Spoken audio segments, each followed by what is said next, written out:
So friends, शुरू करते हैं आज की इस क्लास को। और फाइनली आज हमारी ये लास्ट क्लास है जिसमें हम प्रैक्टिस करेंगे।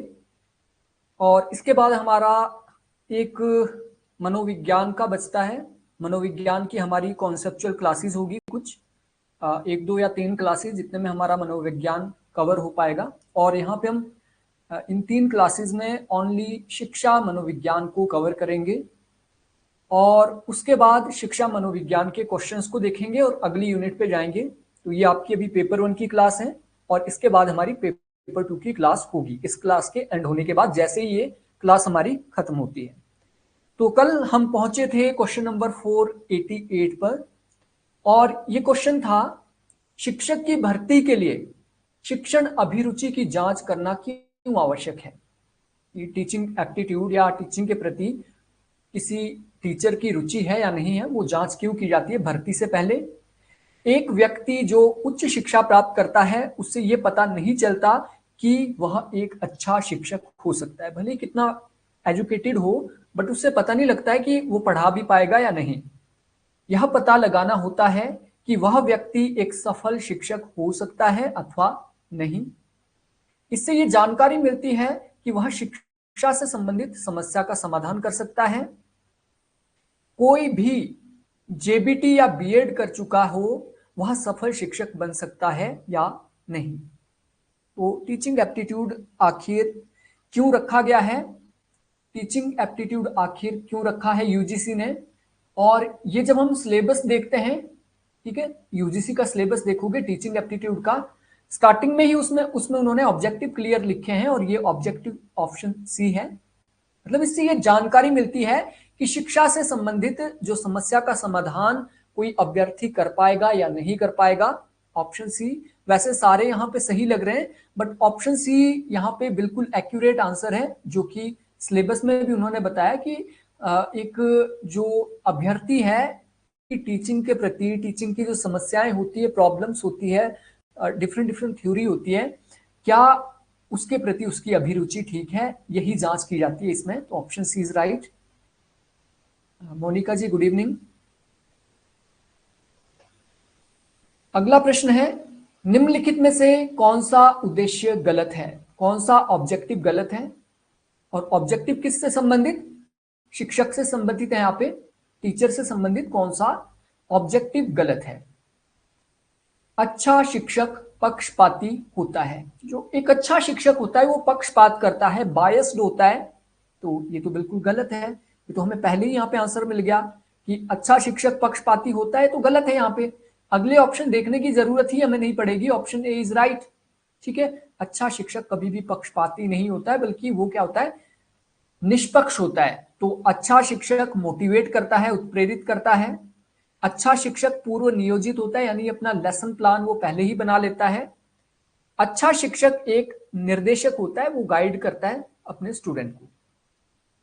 निम्नलिखित में से कौन सा एक तत्व है जिसका प्रभावी शिक्षण में न्यूनाधिक सहयोग पाया जाता है। तो इनमें से कौन सा वो तत्व है, कौन सा वो फैक्टर है जिससे कम से कम सहयोग टीचिंग में मिलता है, कम सहयोग मिलता है। शिक्षक सहायक सामग्री।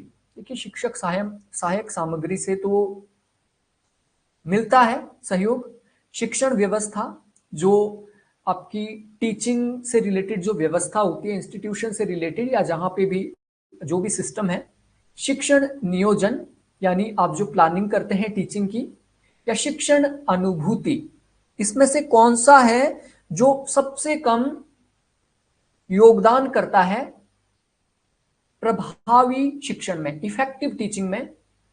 देखिए, शिक्षण सहायक सामग्री तो सबसे नंबर 1 पे है, सबसे ज्यादा सहयोग ये करता है। शिक्षण व्यवस्था भी सहयोग करता है। अगर शिक्षण व्यवस्था आपकी अच्छी हो, आपके इंस्टीट्यूशन से रिलेटेड शिक्षण व्यवस्था में आपके टीचर आ जाते हैं, आपकी फैकल्टी आ जाती है, नॉन टीचिंग आपकी आ जाती है, स्कूल इंस्टीट्यूशन का जो भी आपका वो इसमें आ जाएगा, तो ये दूसरे नंबर पे आ गया। तीसरे नंबर पे इंपॉर्टेंट हमारे लिए शिक्षा नियोजन, यानी शिक्षण की प्लानिंग होनी चाहिए। और कहाँ से होती है वो शिक्षण प्लानिंग, होती है सिलेबस से। तो ये तीनों इंपॉर्टेंट है। हालांकि शिक्षण अनुभूति भी इंपॉर्टेंट है, लेकिन उतनी ज्यादा नहीं है जितनी की उपरोक्त 3 है। तो ऑप्शन डी राइट आंसर है। आपको शिक्षण अनुभूति का मतलब है एक्सपीरियंस आपको उतना अच्छा नहीं है फिर भी चलेगा, ठीक है, आपको एक्सपीरियंस धीरे धीरे आ जाएगा। शिक्षण नियोजन का संबंध नहीं है। आप प्लानिंग करते हैं टीचिंग की, इसका संबंध किससे नहीं है? क्वेश्चन आपसे ये पूछा है। अध्ययन उद्देश्यों को व्यावहारिक रूप में लिखने से, जो ऑब्जेक्टिव होते हैं टीचिंग के, उसे प्रैक्टिकली लिखने में, शिक्षण उद्देश्यों की पहचान से, कार्य विश्लेषण से, कक्षा में छात्रों को उचित स्थान पर बैठाने से। टीचिंग प्लानिंग और टीचिंग प्लानिंग में क्या क्या किया जाता है? देखिए, टीचिंग प्लानिंग में जो आप टीचिंग की प्लानिंग करते हैं, शिक्षण योजना बनाते हैं, तो उसमें ऑब्जेक्टिव आप रखते हैं। बिल्कुल ऑब्जेक्टिव के आधार पे ही आप किसी भी चीज की कोई भी प्लानिंग बनाते हैं। ये एजुकेशन की, घर के बजट की भी प्लानिंग बनाते हैं, घर बनाने की भी प्लानिंग बनाते हैं, तो उसमें ऑब्जेक्टिव होते हैं। ऑब्जेक्टिव जैसे मेरे कितने कमरे होंगे, कहाँ पे क्या होगा, यहाँ पे मेरा किचन क्यों होगा। दैट्स मीन टीचिंग में भी ऐसा ही होता है।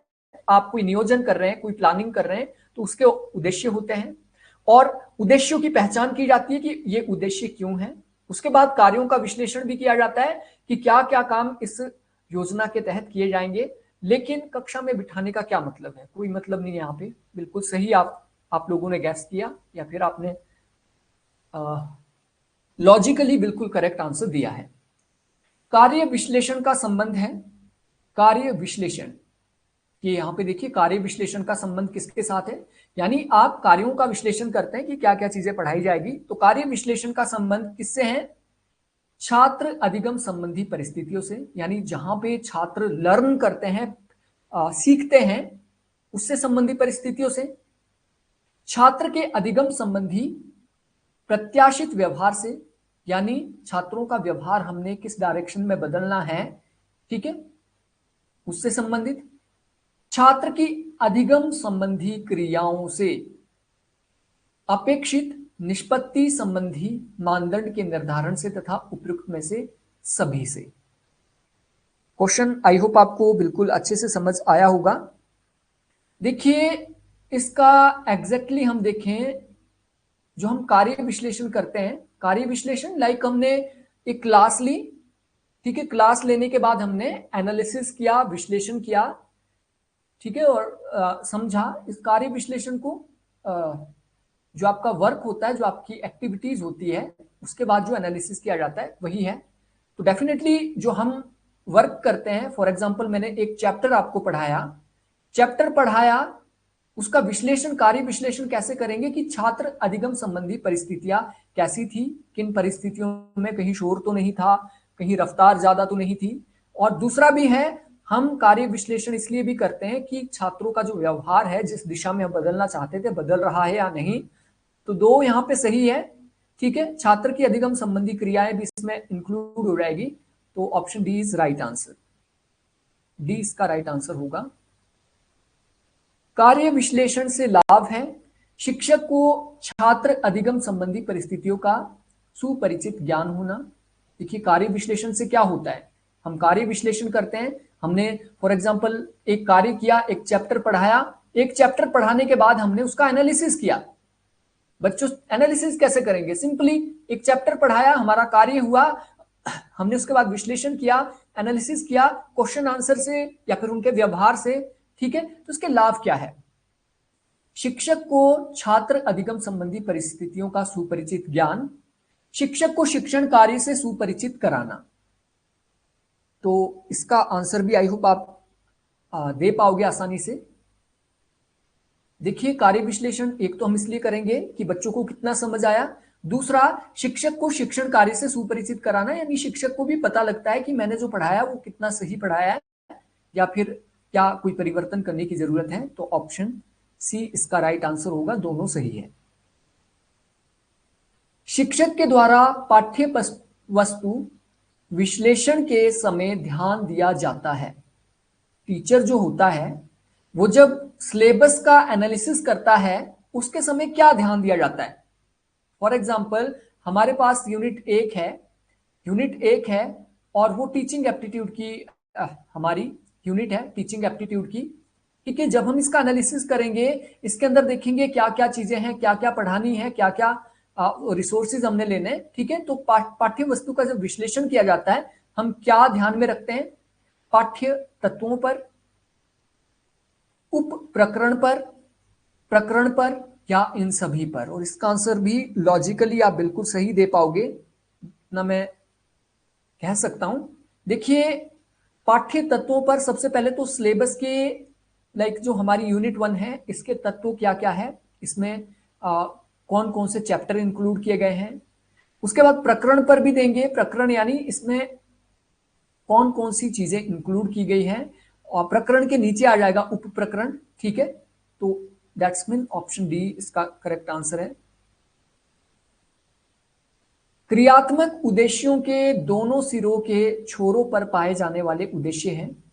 जो हमारे क्रियात्मक एक्टिविटीज जो हमारे ऑब्जेक्टिव होते हैं, उनके दोनों सिरों के छोरों पर पाए जाने वाले होते हैं उद्दीपन। देखिए, एक छोर हमने कोई एक्टिविटी की, ठीक है, हमने कोई क्रिया की, और दूसरे जो छोर होगा उसका, यहां से क्रिया की गई और यहां पे उसका कुछ कंक्लूजन निकला, तो मतलब एक छोर पे तो क्या होगा और दूसरे छोर पे क्या होगा। ठीक है, उद्दीपन आदत निर्माण, उद्दीपन स्वाभाविकरण, हस्तांतरण आदत निर्माण, या इनमें से कोई नहीं।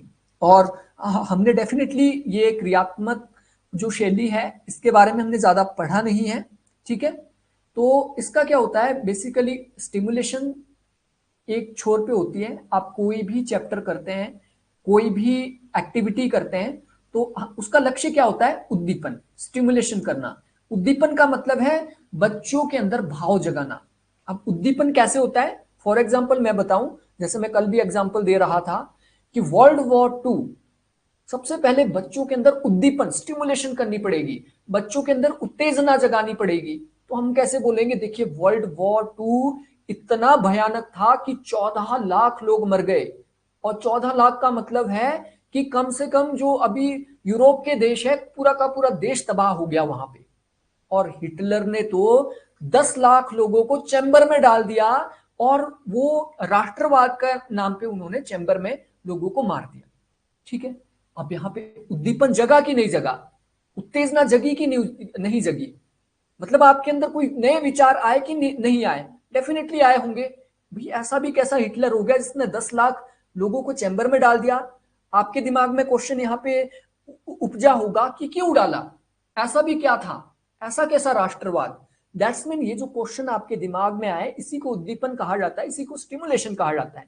ठीक है, तो जब भी हम कोई एक्टिविटी करते हैं, तो उसके एक छोर पे होता है स्टिमुलेशन, और दूसरे छोर पे एक्टिविटी जो उद्देश्य होते हैं आदत निर्माण। हमने क्या करना है? हमने बच्चों के अंदर वो आदत निर्माण करनी है, या फिर जो भी हम आउटपुट चाहते हैं बच्चे से, जो भी बच्चे को सिखाना चाहते हैं, वो हो जाता है। यानी यहाँ पे आपके उत्तेजना जगी, और यहाँ पे उस उत्तेजना के अकॉर्डिंग आपने अपना मन बना लिया।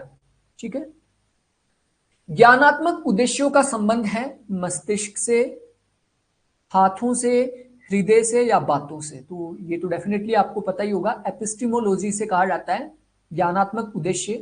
तो ज्ञानात्मक उद्देश्य में बेसिकली क्या किया जाता है? जो आपका मस्तिष्क होता है, मस्तिष्क में ज्ञान होता है, आपके हाथों में थोड़ी होगा, ना ही बातों में होगा, ना ही आपके हृदय में होगा। तो डेफिनेटली आप लोग बिल्कुल सही इसको गैस कर पा रहे होंगे। तो इसका करेक्ट आंसर है ऑप्शन ए। तो जो ज्ञानात्मक उद्देश्य होते हैं, हमारे मस्तिष्क के जो कपाट होते हैं, ज्ञान के जो कपाट होते हैं, वो खुल जाते हैं और हम सत्य के बारे में जान पाते हैं। तो ये हो गया। सर्वाधिक जटिल वर्गीकरण जो वर्तमान में भी मान्य है, वो कौन सा है? ऐसा क्लासिफिकेशन जो कि काफी कॉम्प्लेक्स है, काफी जटिल है, लेकिन वर्तमान समय में भी मान्य है, वो है भावात्मक क्षेत्र का, मनोक्रियात्मक क्षेत्र का, ज्ञानात्मक क्षेत्र का, या उपयुक्त में से तीनों का। और इसका भी करेक्ट आंसर भावात्मक क्षेत्र होगा। यानी जो भावात्मक क्षेत्र है, उसका जो वर्गीकरण किया जाता है, ठीक है, काफी जटिल होता है। ठीक है, जैसे रस आपने सुने होंगे, श्रृंगार रस हो गया, वीर रस हो गया। ठीक है, तो ये हमारे भाव होते हैं। वात्सल्य रस हो गया, हालांकि उसको वर्गीकृत किया है, ठीक है। वात्सल्य रस कौन सा है, जो बच्चे के प्रति प्रेम है। अब दूसरा जो प्रेम है, प्रेम रस जो दूसरा है वो श्रृंगार भी है, श्रृंगार रस। तो श्रृंगार यानी जहां पे क्रिएटिव तरीके से काम किया जाता है, तो प्रेम और श्रृंगार कई बार मिक्सअप हमें देखने को मिलते हैं। तो हमारा जो भावात्मक क्षेत्र होता है, जो हमारा एप्टीट्यूड वाला क्षेत्र होता है, उसका वर्गीकरण जो किया गया है वो आज भी मान्य है, बट वो काफी कॉम्प्लेक्स है। तो ये कुछ फैक्चुअल क्वेश्चन है ब्रेन से रिलेटेड, ठीक है, या फिर भाव से रिलेटेड, ये आपको याद रखने होंगे। पाठ्य वस्तु विश्लेषण के प्रमुख स्रोत क्या है। जब हम सिलेबस का विश्लेषण करते हैं, एनालिसिस करते हैं, तो इसके प्रमुख स्रोत क्या है। छात्रों की आवश्यकताओं को ध्यान में रखना चाहिए, प्रामाणिक पाठ्य पुस्तकों का अध्ययन करना चाहिए, यानी रेफरेंस्ड या फिर ऑथेंटिक टेक्स्ट बुक का अध्ययन करना चाहिए, छात्रों की शैक्षिक आवश्यकताओं पर ध्यान देना चाहिए। और डेफिनेटली आप लोग आंसर इसका दे चुके होंगे और दे दिया होगा आपने, सोच लिया होगा। Option D is right answer. ये जब भी हम पाठ्य वस्तु का विश्लेषण करते हैं तो ये तीनों पॉइंट हमारे दिमाग में होते हैं। पाठ्य वस्तु के तत्वों की विशेषता नहीं है। जो पाठ्य वस्तु होती है उसके तत्वों की कौन सी विशेषता नहीं है। नंबर 1, छात्रों की तत्वों के प्रति की जाने वाली अनुक्रिया के आधार पर व्यवहार परिवर्तन का पता लगाना, यानी स्टूडेंट्स की तत्वों के प्रति की जाने वाली जो अनुक्रिया होती है, फीडबैक होती है, उसके आधार पे व्यवहार परिवर्तन का पता लगाया जा सकता है पाठ्य वस्तु के आधार पे। नंबर 1। दूसरा है, छात्रों के व्यवहार के आधार पर, स्टूडेंट का जो बिहेवियर होता है, छात्रों के व्यवहार के आधार पर विभिन्न तत्वों की स्थिति का अनुमान लगाना, छात्रों के द्वारा तत्वों के ज्ञान होने की स्थिति में अपनी सकारात्मक अनुक्रिया जाहिर करना, छात्रों से तत्वों में पारंगत होने की स्थिति की प्रत्याशा करना। तो और इसका करेक्ट आंसर ऑप्शन डी होगा। क्यों? अब देखिए, पाठ्य वस्तु का हम विश्लेषण कर रहे हैं। पाठ्य वस्तु यानी जो चीजें पढ़ाई जानी है, जो चीजें सिलेबस है। तो सिलेबस में कभी भी हम छात्रों से तत्वों में पारंगत होने की स्थिति की प्रत्याशा नहीं करते हैं। तो मतलब ऐसी प्रत्याशा हम नहीं करते कि इसमें पारंगत स्टूडेंट होने ही चाहिए, ये हम प्रत्याशा, एक्सपेक्टेशन नहीं रखते हैं। ठीक है, ऑप्शन डी इसका करेक्ट आंसर है। शैक्षिक उद्देश्यों एवं शिक्षण उद्देश्यों में विभेद किया जाता है। एक तो आपका शैक्षिक एजुकेशनल जो ऑब्जेक्टिव्स होते हैं, और शिक्षण उद्देश्य टीचिंग उद्देश्य। शैक्षणिक हो गया यहां पे आपका, इसको एकेडमिक भी आप कह सकते हैं, एकेडमिक, और ये है आपका टीचिंग। एकेडमिक ऑब्जेक्टिव और टीचिंग ऑब्जेक्टिव, या फिर एकेडमिक को आप एजुकेशनल भी कह सकते हैं। तो यहां पे सिंपली क्वेश्चन आपसे पूछा गया है, एकेडमिक ऑब्जेक्टिव्स और टीचिंग ऑब्जेक्टिव में विभेद किया जा सकता है कालिक आधार पर, काल के आधार पे, समय के आधार पे, अंश एवं संपूर्णता के आधार पे। अंश यानी छोटा, संपूर्णता यानी हॉलिस्टिक अप्रोच के द्वारा, मतलब पूरे के आधार पे, स्वरूप और प्रकृति के आधार पर, उपयुक्त में से सभी के आधार पर। और इसका भी लॉजिकली आंसर आप दे सकते हैं, और लॉजिकली आपने इसका आंसर सोच लिया है, बिल्कुल सही। Option D is right answer, उपयुक्त सभी। यानी जो एकेडमिक उद्देश्य होते हैं, एजुकेशनल जो उद्देश्य होते हैं, वो प्लेटो के टाइम पे अलग थे, आज के टाइम पे अलग है। ठीक है, तो काल के आधार पे हम कह सकते हैं, ठीक है, टीचिंग का उद्देश्य जो उस टाइम था, आज वो उद्देश्य नहीं है। एकेडमिक उद्देश्य जो उस टाइम था, वो आज नहीं है। मतलब इनके आधार पे भेद किया जा सकता है। ठीक है, अंश और संपूर्णता, यानी तीनों ऑप्शन सही है।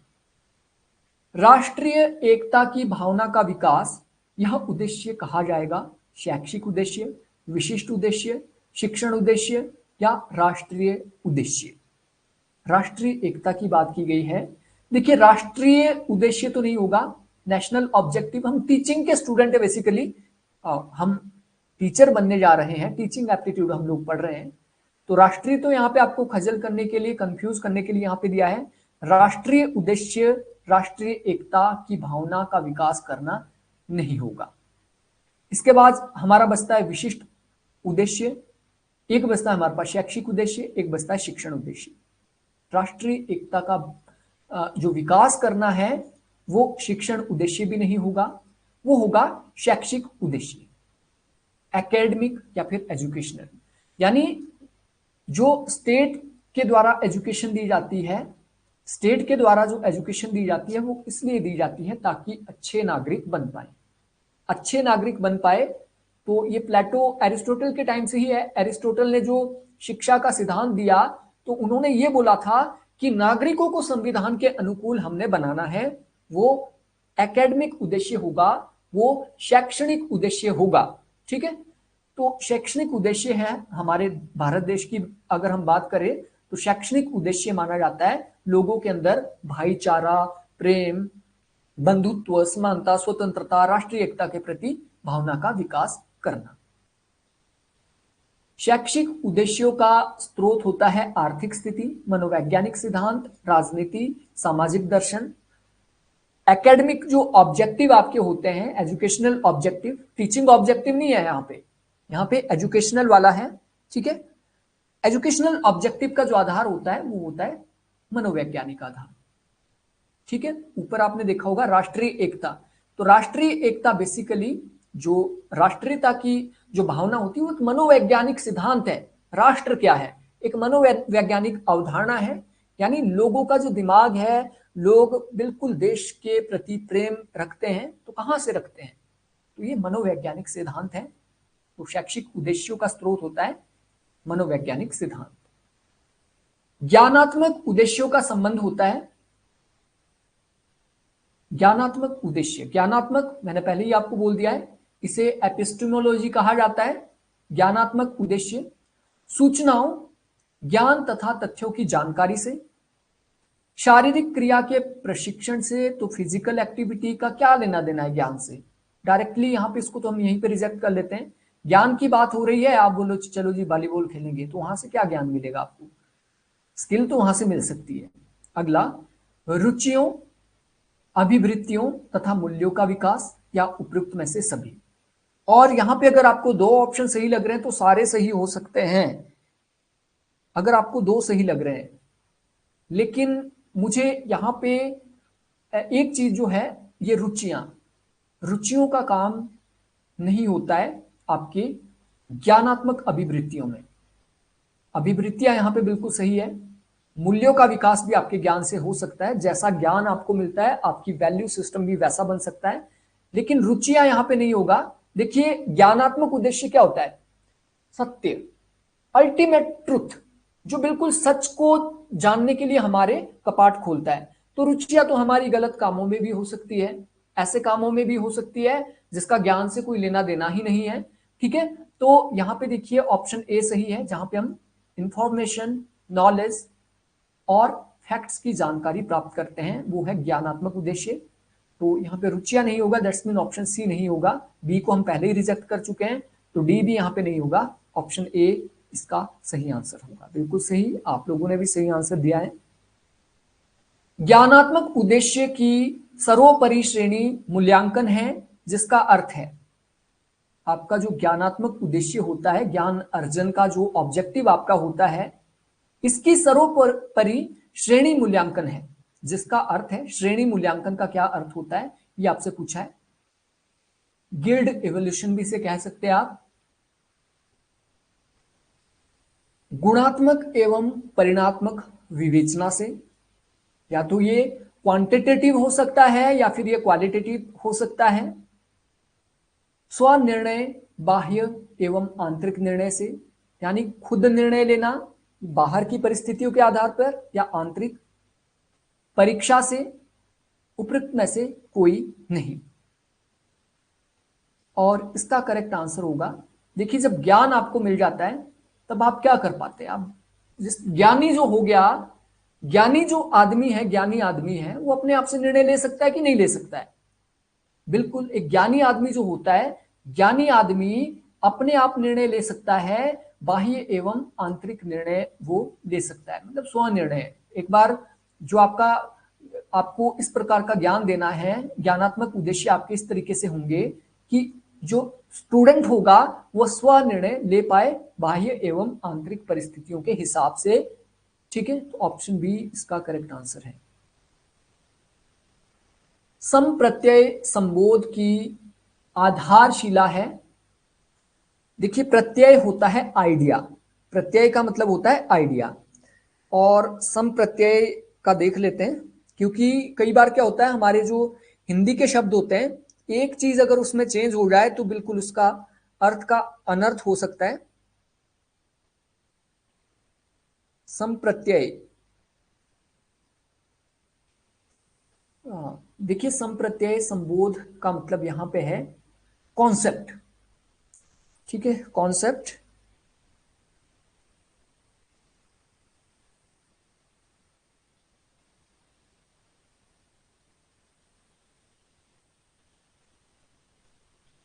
ओके, ठीक है, एड्रेस। देखिए क्वेश्चन एक बार फिर आपको समझा लेता हूं, क्योंकि क्वेश्चन में हम कंफ्यूज हो जाते हैं बिकॉज ऑफ टफ लैंग्वेज। देखिए, संप्रत्यय का मतलब है कॉन्सेप्ट, संबोध का मतलब है एड्रेस। ठीक है, तो इसका मतलब हुआ जो कॉन्सेप्ट एड्रेस की आधारशिला है वो क्या है, यानी कॉन्सेप्ट को जो हम डिफाइन करते हैं, कॉन्सेप्ट को जो हम बताते हैं स्टूडेंट को, उसकी आधारशिला क्या है? अवबोध एवं विश्लेषण, यानी उसको हम समझते हैं और उसका एनालिसिस कर पाते हैं। मूल्यांकन एवं विश्लेषण, हम उसका इवैल्यूएशन कर पाते हैं और उसका एनालिसिस कर पाते हैं। सिंथेसिस एंड एनालिसिस, व्यक्तिकरण एवं विश्लेषण, यानी व्यक्तिगत तरीके से समझते हैं और उसके हिसाब से उसका विश्लेषण करते हैं। और इसकी आधारशिला क्या है वो आपसे क्वेश्चन में पूछा गया है। देखिए, जो कॉन्सेप्ट होता है व्यक्तिकरण, तो उसका आंसर नहीं होगा, तो मैं बिल्कुल दावे के साथ कह सकता हूं, इसको तो हम पहले रिजेक्ट करते हैं कि व्यक्ति ने जो समझा पहले। फॉर एग्जाम्पल, कॉन्सेप्ट आपको बोला लिबर्टी का कॉन्सेप्ट, जी लिबर्टी का कॉन्सेप्ट बताइए, तो एक आदमी बोलेगा जी ये है लिबर्टी, दूसरा आदमी ये बोलेगा, तीसरा आदमी वो बोलेगा, चौथा वो बोलेगा, तो कॉन्सेप्ट थोड़ी हुआ, वो तो लकोक्तियां हुई, वो तो मुहावरे हुए, अमेरिका में कुछ, इंडिया में कुछ। व्यक्तिकरण और विश्लेषण नहीं होगा। संश्लेषण, देखिए सिंथेसिस हम किसी कॉन्सेप्ट का नहीं करेंगे, विश्लेषण हम कर सकते हैं, एनालिसिस हम कॉन्सेप्ट का कर सकते हैं, सिंथेसिस नहीं कर सकते हैं। मूल्यांकन, देखिए करेक्ट आंसर है। कॉन्सेप्ट क्या होता है? कॉन्सेप्ट हमारी समझ होती है, अवबोध होता है हमारा, अवबोध बिल्कुल सही है। फॉर एग्जाम्पल मैं बोलूं लिबर्टी क्या है, तो लिबर्टी क्या है, बेसिकली एक समझ तो है हमारी, हमारे हिसाब से लिबर्टी क्या है। हम बोले जस्टिस क्या है, सामाजिक जस्टिस क्या है, ठीक है, सोशल जस्टिस क्या है, तो सोशल जस्टिस की हमारी कुछ अंडरस्टैंडिंग है, अवबोध हमें है। हमें पता है सोशल जस्टिस में सभी लोगों के साथ समान व्यवहार करना पड़ता है, किसी का भी शोषण वहां पे नहीं होना चाहिए। ठीक है, दैट्स मीन अवबोध, और उसके बाद उसका विश्लेषण। तो ऑप्शन ए इसका करेक्ट होगा, ऑप्शन ए। मूल्यांकन हम नहीं करेंगे, संप्रत्यय संबोध का यानी कॉन्सेप्ट एड्रेस का। निम्नलिखित में से कौन सी कार्य सूचक क्रिया का संबंध ज्ञान उद्देश्य से नहीं है? यहां पे कुछ क्रियाएं दी गई है और कार्य सूचक क्रियाएं हैं, और इनका संबंध ज्ञान उद्देश्य से नहीं है, यानी इनसे बेसिकली ज्ञान की उत्पत्ति नहीं होती या फिर ज्ञान इनसे नहीं मिलता। प्रत्यास्मरण, पहचान करना, सूचीबद्ध करना, व्याख्या करना, और यहां पे पूछा गया है कार्य, कार्य सूचक, कार्य यानी करके, एक्टिविटीज के माध्यम से, वर्क के माध्यम से, तो क्रिया भी आगे दिया है। कार्य सूचक जो बताता है कि कुछ कार्य हो रहा है, ठीक है, कार्य सूचक क्रिया का संबंध ज्ञान उद्देश्य से नहीं है, यानी जिनसे हमें ज्ञान मिलता है। प्रत्यास्मरण, और इसका इंग्लिश ट्रांसलेशन भी हमें पता होना चाहिए, वो ये है प्रत्यास्मरण। और इसे कहा जाएगा रिकोलेक्ट करना। ठीक है, रिकोलेक्शन होता है। प्रत्यास्मरण का मतलब जो मेमोरी हमारी है उसे हम याद कर पाते हैं। तो कार्य सूचक क्रिया बिल्कुल याद कर पाना, यानी हम किसी चीज को याद कर रहे हैं। पहचान करना, किसी चीज की पहचान करना, आइडेंटिफाई किसी चीज को करना, तो ये भी एक प्रकार की क्रिया होती है, कार्य सूचक क्रिया। सूचीबद्ध करना, यानी किसी को हम कैटेगराइज करते हैं, अलग अलग कैटेगरी बनाते हैं, तो ये भी कार्य सूची है। व्याख्या करना ये कार्य सूची क्रिया नहीं है। ऑप्शन डी इसका सही होगा। व्याख्या करना कार्य सूचक क्रिया के अंतर्गत नहीं आता है। अगला प्रश्न, छात्र में किसी सिद्धांत के पूर्व कथन करने की योग्यता का विकास हो पाना संभव है। कोई छात्र है, उसमें किसी थ्योरी के पूर्व कथन की योग्यता, पूर्व कथन यानी उसके बारे में पहले से वो कुछ बता पाए, ठीक है, उसे कहा गया है पूर्व कथन, यानी उसके बारे में पूर्व अंडरस्टैंडिंग वो रख पाए, उसकी योग्यता का विकास कैसे हो पाता है। अनुप्रयोग के अंतर्गत, यानी एक्सपेरिमेंट के द्वारा, सिंथेसिस के द्वारा, एनालिसिस के द्वारा, या उपयुक्त सभी के द्वारा। बेसिकली थ्योरी को एक स्टूडेंट कैसे समझ पाता है, ये आपसे यहां पे क्वेश्चन पूछा गया है। थ्योरी को बेसिकली प्रैक्टिकल के माध्यम से, अगर कोई प्रैक्टिकल पहले किया हो, कोई एक्सपेरिमेंट पहले किया गया है, एक्सपेरिमेंट किया, फॉर एग्जांपल आप लैब में गए और लैब में आपने नाइट्रोजन का कोई एक्सपेरिमेंट किया और वहां पे विस्फोट हुआ, तो आपके दिमाग में स्टिमुलेशन जागा कि भाई मैं नाइट्रोजन को पानी में डाला, ये इसके साथ विस्फोट क्यों हुआ। दैट्स मीन आपके पास पहले से थोड़ा बहुत पूर्व कथन है, पूर्व नॉलेज आपको मिली कि नाइट्रोजन में पानी डाला तो उससे विस्फोट हुआ। दैट्स मीन अनुप्रयोग के अंतर्गत, यानी आपने कोई एक्सपेरिमेंट किया था, तो ये पूर्व कथन कहा जाता है। और जितने भी वैज्ञानिक शोध होते हैं वो पूर्व कथन के आधार पर ही होते हैं। श्रवण करना यानी लिसनिंग, स्वीकृति देना यानी एक्सेप्ट करना, एक्सेप्टेंस देना उसको, तथा रुचि प्रकट करना, अपना इंटरेस्ट जाहिर करना। इन तीनों कार्य सूचक क्रियाओं का संबंध होना चाहिए। तीन कार्य सूचक यानी कार्य ये बता रही है यहां पे, करना जहां पे दिया जा रहा है वो बेसिकली देना, करना। ठीक है, आप श्रवण कर रहे हैं, आप सुन रहे हैं, तो वो एक प्रकार की कार्य सूचक क्रिया है। आप अपनी स्वीकृति दे रहे हैं किसी चीज को, वो भी एक प्रकार की क्रिया है। इन तीनों कार्य सूचक क्रियाओं का संबंध किससे होना चाहिए? आग्रहण से, प्रतिक्रिया से, अनुमूल्यन से, व्यवस्थापन से। देखिए, श्रवण करना, मैं आपसे कुछ बात कर रहा हूं, इंटरेक्ट कर रहा हूं, ठीक है। आप क्लासरूम में बैठे हैं, क्लासरूम में मैं कुछ पढ़ा रहा हूं तो बच्चे क्या करते हैं, सिर हिलाते हैं, ठीक है, उनको समझ आ रहा है।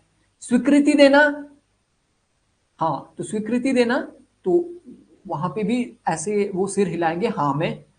और जब रुचि प्रकट करते हैं तो भी उनके मतलब हाव भाव से पहचान हो जाती है, या फिर जब वो रुचि प्रकट करते हैं तो एक्साइटेड वो हो सकते हैं।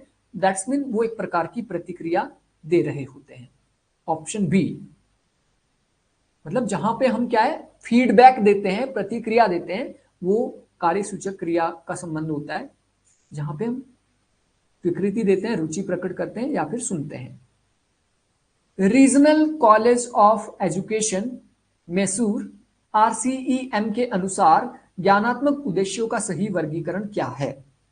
और हमने आज तक ऐसा नहीं पढ़ा है, RCEM भी कोई चीज है, बट यहां पे लॉजिकल आंसर करने की हम कोशिश करते हैं, शायद हम लॉजिकली सोच पाए।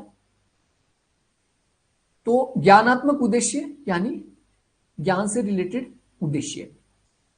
ज्ञान, कोई ज्ञान है, बोध यानी अंडरस्टैंडिंग है, नॉलेज, अंडरस्टैंडिंग, एक्सपेरिमेंट, एनालिसिस, और उससे हमें आती है क्रिएटिविटी। हमने अगला दिया है नॉलेज, अंडरस्टैंडिंग, एक्सपेरिमेंट और क्रिएटिविटी। अगला है ज्ञान, बोध, प्रयोग, विश्लेषण, संश्लेषण, मूल्यांकन। ज्ञान, बोध, प्रयोग, विश्लेषण, संश्लेषण, सृजनात्मकता। देखिए चारों ऑप्शन एक जैसे लग रहे हैं, और ये कॉन्सेप्चुअल क्वेश्चन है, किसने क्या बोला, किसने क्या नहीं बोला। इसका करेक्ट आंसर ऑप्शन ए है। यानी सबसे पहले इसका सही क्रम बोला है ज्ञानात्मक उद्देश्यों का, यानी जो हमारे ज्ञानात्मक उद्देश्य हैं उसमें सबसे नंबर 1 स्थान पे आना चाहिए ज्ञान। यानी पहला उद्देश्य हमारा होना चाहिए ज्ञान का, दूसरा उद्देश्य हमारा होना चाहिए ऑब्जेक्टिव का, तीसरा होगा हमारा प्रयोग का, चौथा होगा एनालिसिस का, और पांचवा होगा क्रिएटिविटी का। यानी उस विश्लेषण के बाद हमारे अंदर क्रिएटिविटी आए। ठीक है, तो ये 5 इस तरीके से आरसम ने ये बताए हैं 5 उद्देश्य।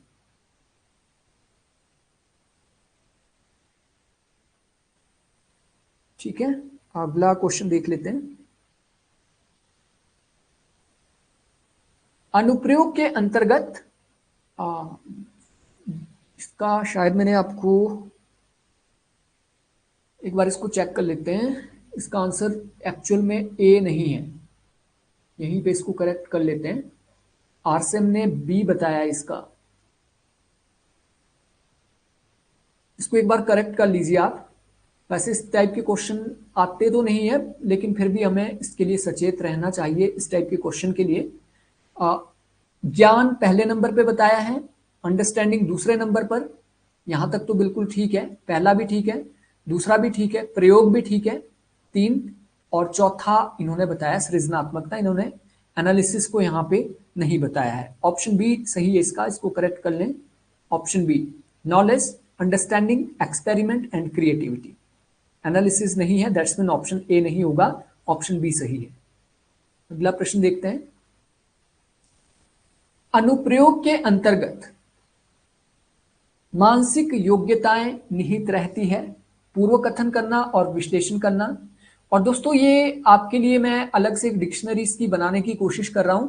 जैसे ये आपके शब्द है, पूर्व कथन हो गया, विश्लेषण हो गया, परिकल्पना यानी हाइपोथेसिस हो गया, ऐसे से काफी टफ शब्द है और वो एग्जामिनेशन में आते हैं। तो इसको अलग से मैं इंग्लिश डिक्शनरी और इजी वे में आपके लिए बनाने की कोशिश कर रहा हूं, आपको ये मैं प्रोवाइड कर दूंगा। ठीक है, अनुप्रयोग हो गया, अनुप्रयोग यानी एक्सपेरिमेंट। तो एक्सपेरिमेंट के अंतर्गत जो मानसिक योग्यताएं निहित रहती है, पूर्व कथन कर पाने की क्षमता आपके अंदर विकसित होती है इसके द्वारा, एक्सपेरिमेंट के द्वारा। ठीक है, परिकल्पना की स्थापना करना एवं निष्कर्ष निकालना। तो एक्सपेरिमेंट जो होता है, डेफिनेटली हम एक हाइपोथेसिस बनाते हैं, जो कि एमफिल पीएचडी में हम रिसर्च करते हैं, तो उसमें कोई एक हाइपोथेसिस बनाते हैं, परिकल्पना बनाते हैं, उसके इर्द गिर्द क्या है, फिर एक्सपेरिमेंट करते हैं, और एक्सपेरिमेंट करके हाइपोथेसिस से क्या निकालते हैं, हम निष्कर्ष निकालते हैं। ठीक है, तो ये भी सही है। तर्क करना और एवं परिकल्पना का प्रतिपादन करना, हाँ हम यहाँ पे तर्क भी करते हैं, और दैट्स मीन ऑप्शन डी इसका सही होगा, उपयुक्त सभी। सर्वोच्च स्तर पर सभी शिक्षण उद्देश्यों के एक विशेष गुण के दर्शन होते हैं, ये गुण है। यहां पे क्वेश्चन पूछा गया है सर्वोच्च स्तर पर, तो सर्वोच्च स्तर कौन सा होता है आपका, हायर एजुकेशन। हायर एजुकेशन कहां से शुरू हो जाती है आपकी, कॉलेज से शुरू हो जाती है, ग्रेजुएशन से हायर एजुकेशन शुरू हो जाती है आपकी। ठीक है, सीनियर सेकेंडरी के बाद हायर एजुकेशन। तो इन्होंने क्वेश्चन सर्वोच्च स्तर पर सभी शिक्षण उद्देश्यों, यानी हायर एजुकेशन में जितने भी टीचिंग ऑब्जेक्टिव होते हैं कि एक विशेष गुण के दर्शन होते हैं, ये गुण कौन से हैं, यानी हायर एजुकेशन में किस प्रकार की टीचिंग की जाती है। समस्त मानसिक पक्षों को एकीकरण, जिससे बहुमुखी व्यक्तित्व का विकास हो सके, यानी जितने भी आपके मानसिक पक्ष होते हैं उनका एकीकरण कर दिया जाता है ताकि ओवरऑल डेवलपमेंट आपके व्यक्तित्व की हो पाए। समस्त मानसिक पक्षों की वैविध्यता, यानी जितने भी मानसिक पक्ष होते हैं एकीकरण नहीं करना, उन्हें अलग अलग करके समझना, जिससे वे एक दूसरे से पृथक नजर आ सकें। समस्त मानसिक पक्षों का आंशिक तालमेल, यानी जितने भी मानसिक पक्ष होते हैं उसका आंशिक थोड़ा थोड़ा तालमेल उसका, जिससे शिक्षा के मूल में शिक्षा के मूल लक्ष्य की प्राप्ति संभव हो सके। और इसका देखिए एक तो मैं यहाँ पे, हम यहीं पे इसको कट कर लीजिए कि किसी भी शिक्षा का आंशिक उद्देश्य नहीं होता है। आंशिक उद्देश्य थोथा चना बाजे घना, अधूरा ज्ञान खाए प्राण वाली बात है। यहाँ पे आंशिक ज्ञान देना कभी भी हायर एजुकेशन या फिर किसी भी एजुकेशन का लक्ष्य नहीं होता है। इसको तो यहीं पे हम उड़ा देते हैं, दैट्स मीन उपयुक्त में से कोई नहीं। ये भी अभी हमारा बना हुआ है। समस्त नागरिकों वैविध्यता यहां पे हम लाएंगे, दैट्स मीन हम एक ऑब्जेक्टिव ट्रुथ की ओर नहीं जा पा रहे हैं। अगर हम डिफ्रेंशिएट करेंगे या फिर वैविध्यता लाएंगे, अलग अलग प्रकार की थ्योरी देंगे, अलग अलग प्रकार की नॉलेज हम लाएंगे लोगों के बीच, और जो थ्योरी है या फिर जो मानसिक पक्ष है वो अलग अलग नजर आए, तो वो भी सही नहीं है। इंटीग्रेशन करना हमारा लक्ष्य है, यानी समस्त मानसिक पक्षों का एकीकरण करना, जिससे बहुमुखी व्यक्तित्व का विकास हो पाए। ओवरऑल डेवलपमेंट, यहाँ पे देखिए ओवरऑल डेवलपमेंट यहाँ पे इंपॉर्टेंट पॉइंट था, जो कि लॉजिकली जिसका आंसर आप कर सकते थे। ठीक है, तो हायर एजुकेशन का लक्ष्य क्या है? बहुमुखी व्यक्तित्व का विकास करना, ओवरऑल डेवलपमेंट ऑफ पर्सनैलिटी। शिक्षण व्यवस्था का संगठन का संबंध है। शिक्षण व्यवस्था यानी जो आपकी एजुकेशनल सिस्टम होता है, इसका जो संगठन है, इसका संबंध किसके साथ है? समुचित दृश्य श्रव्य सामग्री के चयन से, समुचित संप्रेषण विधियों के चयन से, समुचित शिक्षण युक्तियों के चयन से, या इनमें से सभी से। आप लोग आराम से सोचिए, कोई जल्दी नहीं है, किसी को भी जल्दी नहीं है। मैं यहाँ पे देख पा रहा हूँ आप लोगों के क्वेश्चन लाइक ऊपर नीचे जा रहे हैं, आपका आंसर कुछ जा रहा है, उसका रीजन भी मैं समझ पा रहा हूँ। तो एक बार अच्छे से आपको समझाता हूँ, कोई जल्दी नहीं करनी है किसी ने, एक बार समझ लीजिए, उसके बाद आंसर दीजिए। यहाँ पे क्वेश्चन पूछा गया है, जो एक एजुकेशनल सिस्टम होता है, जैसे आपका एक स्कूल हो गया या कॉलेज हो गया आपका, उसका जो संगठन होता है, उसका संबंध किससे होता है?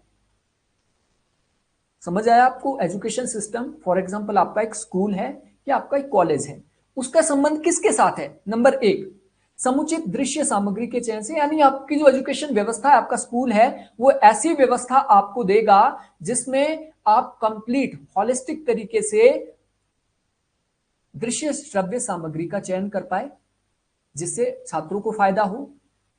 समुचित संप्रेषण विधियों से, यानी कम्युनिकेशन टेक्निक आप ऐसी यूज करेंगे जिसका ज्यादा से ज्यादा आउटपुट हो पाए। समुचित शिक्षण युक्तियों से, दैट्स मीन ऑप्शन इसका करेक्ट क्या होगा? Option D. यानी ये सारा काम किया जाता है एजुकेशन सिस्टम के द्वारा।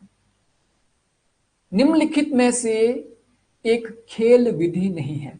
इनमें से कौन सी एक खेल विधि नहीं है? खेल खेल में सीखने वाली विधि नहीं है। विनेट का योजना, डाल्टन योजना, वाटसन योजना, बेसिक शिक्षा, इनमें से कौन सी खेल विधि नहीं है? और बेसिक शिक्षा तो डेफिनेटली है, महात्मा गांधी की बेसिक शिक्षा, उसमें यही कहा गया था कि बच्चों को मदर टंग में एजुकेशन दी जाए और बच्चों को ज़्यादा बोझ ना दिया जाए, खेल खेल में सिखाया जाए। ये तो खेल योजना है। और बाकी की डेफिनेटली आप लोगों ने नहीं पढ़ी है, क्योंकि ये फैक्चुअल क्वेश्चन है, फैक्ट से रिलेटेड ये क्वेश्चन है। इसका वाटसन योजना जो है ये खेल योजना में नहीं आती है। विनेट का और डाल्टन योजना बेसिक एजुकेशन ये खेल योजना में आती है, खेल विधि ये कहलाती है।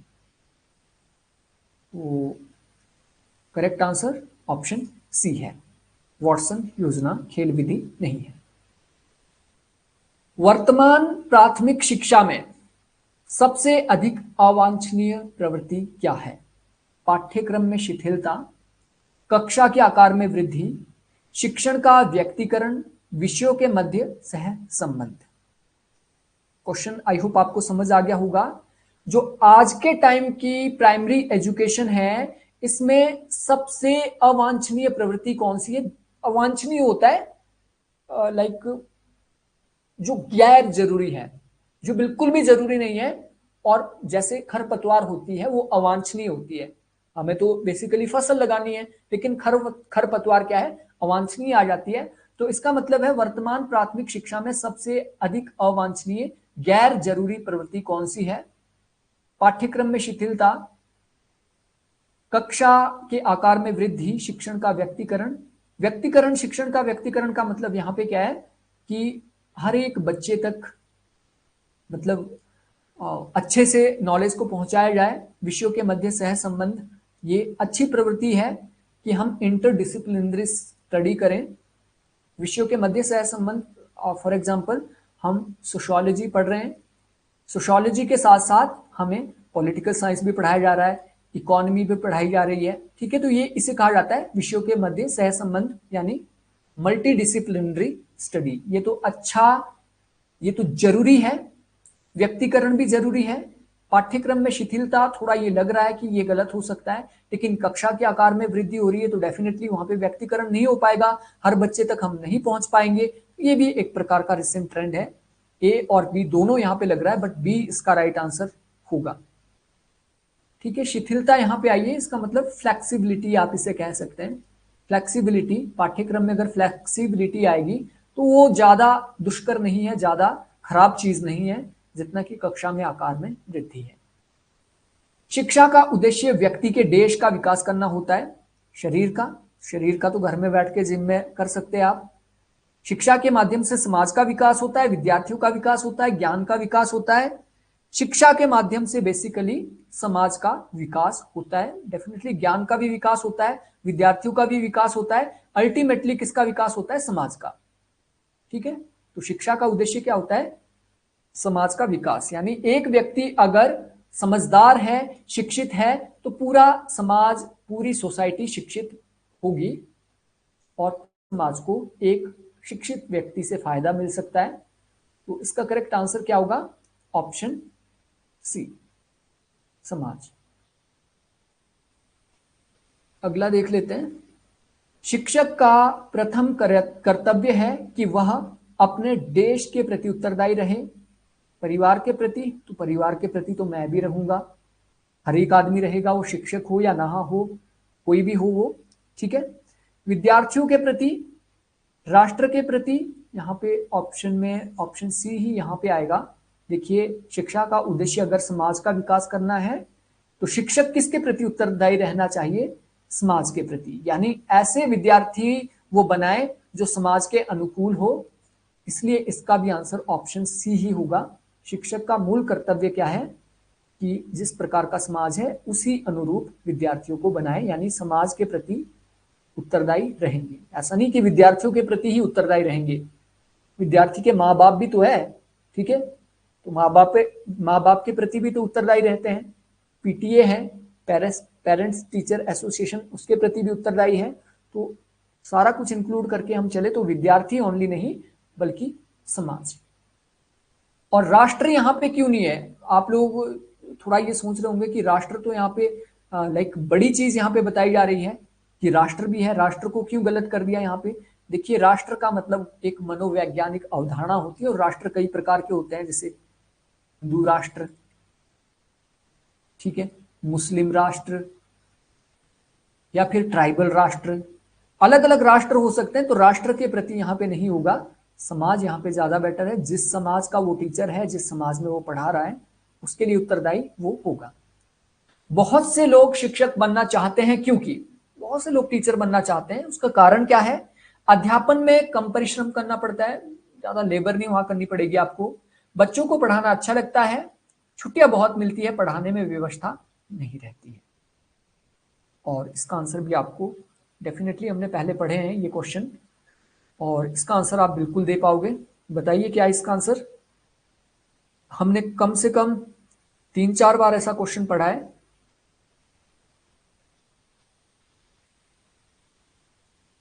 बताइए क्या होगा आंसर? शिक्षा में क्यों आते हैं? छुट्टियां बहुत मिलती है क्या, इसलिए आते हैं आप लोग टीचिंग में? नो। पढ़ाने में विवशता नहीं रहती है, मतलब जबरदस्ती नहीं आपसे की जाती है, विवश नहीं आप होते हो, क्या ये है? अब ऑप्शन 2 आपके पास बचते हैं, ए और बी में से क्या होगा सही आंसर? बताइए, आप लोगों का रिस्पॉन्स नहीं आ रहा है।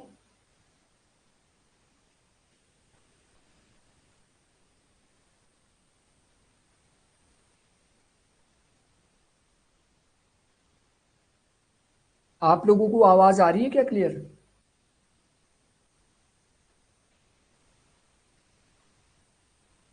आई होप आप लोगों को आवाज क्लियर आ रही होगी। तो यही है, बच्चों को पढ़ाना अच्छा लगता है, इसलिए टीचिंग प्रोफेशन में लोग आ रहे हैं।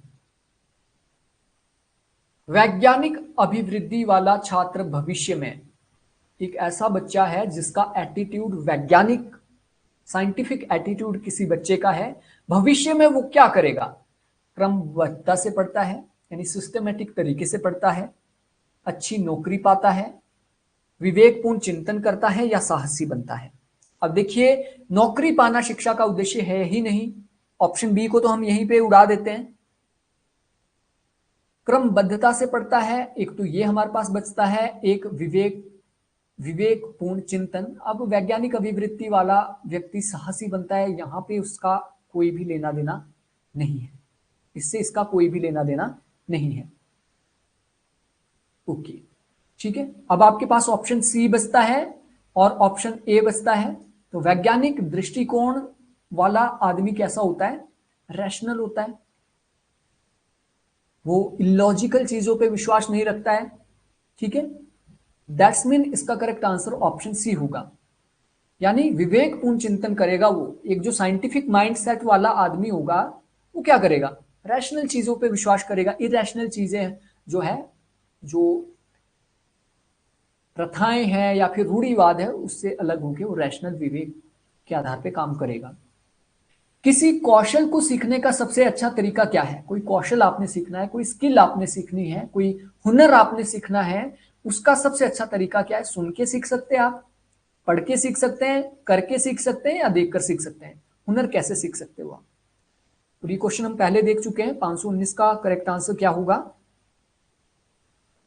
हुनर कैसे आता है, हुनर आता है करके, ठीक है। कौशल हम कैसे सीखते हैं, जैसे कंप्यूटर एजुकेशन में स्किल हमारी है तो वो करके ही हम सीखेंगे, हवा में सुन के नहीं कि हाँ भाई ऐसे विंडो ओपन होती है, इस तरीके से इंस्टॉल होती है, तो ऐसा नहीं है। Option C is right answer, करके। किसी व्यक्ति के व्यक्तित्व का निर्धारण किस आधार पर किया जाना चाहिए, कोई एक व्यक्ति है, उसके कैरेक्टर का निर्धारण किस आधार पर किया जाना चाहिए। शारीरिक बनावट के आधार पे, अगर मुस्टंडा है, मसल वाला है, अच्छा है, लंबा चौड़ा है, उसके आधार पे उसका पर्सनैलिटी का डिसीजन हो सकता है। उसके बुद्धि के आधार पे, मतलब इंटेलेक्चुअल कितना है, सामाजिक व्यवहार यानी समाज में रहता कैसे है, या उपयुक्त सभी आधारों पर। और देखिए, पर्सनैलिटी एक मल्टी फेस्ड, मल्टी डायमेंशनल एक कारक है या फिर अवधारणा है। पर्सनैलिटी एक चीज से नहीं बनती है, पर्सनैलिटी कई चीजों से मिलकर बनती है। पर्सनैलिटी में आपका शरीर भी आ जाता है, एक जो हट्टा कट्टा आदमी होगा, मसल वाला आदमी होगा, बढ़िया, जिसने अपनी हेल्थ को मेंटेन किया है, डेफिनेटली उसकी बाहरी पर्सनैलिटी अच्छी हो जाएगी। एक इंटरनल पर्सनैलिटी होती है बुद्धि के आधार पे, यानी कितना वो समझदार है, कितना रैशनली वो सोचता है। तीसरा, सोसाइटी में वो किस तरीके से रहता है, किस तरीके का व्यवहार करता है सोसाइटी में, कहीं हुड़दंगबाजी तो नहीं करता है। इन तीनों के आधार पे, दैट्स मीन ऑप्शन डी होगा बिल्कुल सही। निम्नलिखित कथन से आपको क्या समझना चाहिए, शिक्षक को सावधान पूर्ण होना चाहिए। ये यहां पे कुछ कथन दिए गए हैं नीचे, इनके आधार पे आपको क्या समझना चाहिए। कथन क्या दिया है, कथन दिया है शिक्षक को सावधान होना चाहिए, शिक्षक को कॉशियस होना चाहिए, शिक्षक को तेज होना चाहिए या फिर सतर्क होना चाहिए। इससे आप क्या समझते हैं, शिक्षक को सावधान पूर्ण यानी सतर्क होना चाहिए, इस कथन से क्या मतलब है। नंबर एक, उन्हें इतना धन प्रदान किया जाना चाहिए कि ट्यूशन की जरूरत ना पड़े। पैसों की जहां पे भी बात आ गई, उसको निग्लेक्ट कर दो, उसको हटा दो, कोई मतलब नहीं है कि ट्यूशन से बचाने के लिए आपको उसको बहुत पैसे देने पड़ेगा, ऐसे टीचर का काम ही क्या है। उनकी पहुंच उच्च अधिकारियों तक होनी चाहिए जो उन्हें हानि ना पहुंचाए, यानी टीचर की पहुंच सीधी होनी चाहिए एमएलए के पास, कि अगर गांव का कोई आदमी आपको तंग कर रहा है या फिर आपको अथॉरिटी तंग कर रही है तो सीधे आप जाओ उच्च अधिकारी के पास, ये भी मुझे नहीं लग रहा है। उनके पास इतना ज्ञान होना चाहिए कि समस्या का समाधान आसानी से कर सके। उन्हें आदरणीय होना चाहिए, यानी हर कोई उनका सम्मान करे, और सावधान पूर्ण होना चाहिए टीचर को। इस कथन से आप क्या कंक्लूजन निकाल रहे हैं, आपके पास दो ऑप्शन यहां पे रहते हैं, एक को तो वैसे ही आप रूल आउट कर लोगे और इसका करेक्ट आंसर आप निकाल पाओगे। क्या होगा इसका करेक्ट आंसर, सी और डी बिल्कुल सही, इसका आंसर सी होगा। ठीक है, शिक्षक को सावधानपूर्ण होना चाहिए, यानी शिक्षक के पास इतना ज्ञान होना चाहिए कि वो हर समस्या, फॉर एग्जाम्पल उसके ऊपर कोई किसी बच्चे ने कोई जघन्य आरोप लगा दिया तो उसे इतना समझदार होना चाहिए, इतना ज्ञान होना चाहिए कि गलत मेरे साथ ना हो जाए, उसके प्रति सावधान पूर्वक उसे होना चाहिए। इसलिए ऑप्शन सी होगा, डी नहीं होगा। ठीक है, डी इसका नहीं होगा, बिल्कुल सही, सी आंसर। शिक्षक को प्रश्नों की पुनरावृत्ति नहीं करनी चाहिए क्योंकि बच्चे घबरा जाते हैं, उनकी सोच छिप जाती है, बच्चे लापरवाह हो जाते हैं, प्रश्नों के मतलब को ठीक से समझ नहीं पाते हैं, या उपयुक्त सभी। और ये क्वेश्चन एक्चुअल में गलत पूछा गया है, ऐसा क्वेश्चन हम पहले भी देख चुके हैं। इसका जो सही प्रश्न होगा ये होगा, और ये प्रश्न हम पहले कर चुके हैं। शिक्षक को प्रश्नों की पुनरावृत्ति करनी चाहिए क्योंकि बच्चे घबरा जाते हैं। एक क्वेश्चन है, मैं आपसे दोबारा पूछता हूं, या पुनरावृत्ति कर लेता हूं, तो क्या बच्चे इससे घबरा जाते हैं? नहीं, घबराएंगे नहीं।